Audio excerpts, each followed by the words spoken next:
ఇక్కడ చాలా భయంకరమైన మాట ఇప్పుడు భయ్య చెప్పారు. ఎవరైతే ఇక్కడ అమ్మ వాళ్ళు ఉన్నారు, అమ్మ ఎవరైతే వాళ్ళ కూతురికి పెళ్లి చేసి పంపించేశారు, సో వాళ్ళు అత్తగారి ఇంట్లో ఉన్నప్పుడు వాటికి ఫోన్లు చేస్తూ ఉంటారు. సో ఫోన్లు చేసి వాళ్ళ ఇట్లా జరిగింది, వాళ్ళ అట్లా అవుతుంది అని.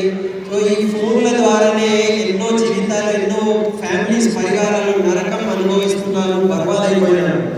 సో మీ అందరితో ఒక విన్నపం ఏమున్నదంటే, మీ కూతురు ఇప్పుడు మీరు పెళ్లి చేసేసి పంపించేశారు, ఆమె ఆ ఇంట్లో మహారాణి లాగా జీవిస్తుంది, ఆమెను వదిలేయండి.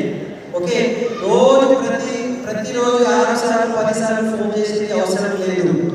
ఓకే, సెకండ్ ఇంకొక విషయం ఏమిటంటే, ఈ కూతురు ఎప్పుడైతే అమ్మ దగ్గర నుంచి సబ్మిషన్ అంటారు, సమర్పణ భావం అమ్మకి ఉంటుంది కదా, అది వదిలేసి వాళ్ళ అత్తమ్మకి ఆమె సమర్పణ చేస్తుంది కదా, అత్తమ్మకు సమర్పితపడే సబ్మిషన్ ఉంటుంది కదా, అప్పుడు ఆమె జీవితంలో సుఖంగా ఉంటారు ఆమె. సో అంటే అందరూ ఇప్పుడు కోడలు కూడా ఫోన్ చేసి వాళ్ళ అమ్మకు రోజు చెప్తారు, ఇవాళ మా ఇంట్లో మేము బెండకాయ మేము చేసాము, ఇవాళ ఉప్పు తక్కువైంది, కారం ఎక్కువైంది, హస్బెండ్ లేట్ వచ్చిండు, ఇవన్నీ రోజు విషయాలు రిపోర్టింగ్ లాగా చెప్పేది అవసరం లేదు అమ్మకి. ఎందుకంటే దీంతో పెద్దగా మనకు వచ్చేది ఏం లేదు, ఉల్టా ఇంట్లోనే గొడవలు స్టార్ట్ అవుతాయి. సో అమ్మ వాళ్ళు కూడా ప్రతి చిన్న విషయంలో వాళ్ళ విషయాలలో మనము లోపల వరకు దూరేది అవసరం లేదు, ఇంటర్ఫియరెన్స్ అంటారు దాన్ని, అది అవసరం లేదు.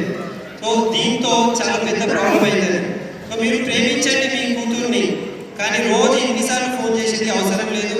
ఆమె అత్తమ్మతో సబ్మిటెడ్ ఉంటేనే ఆమె జీవితం బాగుపడుతుంది, ఇది అర్థం చేసుకోవాలి. సో అమ్మ ఇల్లు వదిలేసి ఆమె ఇప్పుడు అత్తమ్మకి ఆమె అమ్మలాగా చూసుకుంటూ సబ్మిటెడ్గా ఉండాలి.